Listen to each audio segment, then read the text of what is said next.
जिंदगानिया हो करा यीशु के भजनिया। सुखावा में बीती जिंदगानिया हो करा यीशु के भजनिया। हो यीशु के भजनिया हो प्रभु के भजनिया। यीशु के भजनिया सुखावा में बीती जिंदगानिया हो करा यीशु के भजनिया। सुखावा में बीती जिंदगानिया हो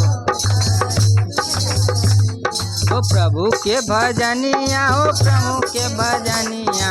प्रभु के भजनिया हो यीशु के भजनिया। प्रभु के भजनिया हो यीशु के भजनिया। सुखावा में बीती जिंदगानिया हो सुखावा में बीती जिंदगानिया हो करा यीशु के भजनिया। 38 बरिस एगो रोगी पड़ल रहे। 38 बरिस से रोगी पड़ल रहे।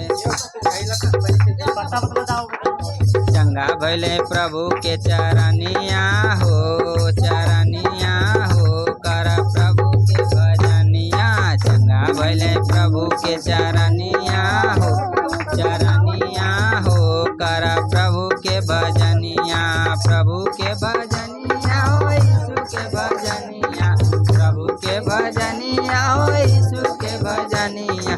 सुखावा में बीती जिंदगानिया हो करा यीशु के भजनिया। सुखावा में बीती जिंदगानिया हो करा यीशु के भजनिया। 12 बरिस से बनी रोग भइल रहली। 12 बरिस से बनी रोग भइल रहली। बहनी रोगी भइल रहली। चंगा भइली छुई के चदरिया हो करा यीशु के भजनिया। चंगा भइली छुई के पजरिया हो करा यीशु के भजनिया। हमें बीती जिंदगानिया हो करा यीशु के भजनिया। यीशु के भजनिया हो प्रभु के भजनिया। यीशु के भजनिया हो प्रभु के भजनिया। सुखावा में बीती जिंदगानिया हो करा यीशु के भजनिया। सुखावा में बीती जिंदगानिया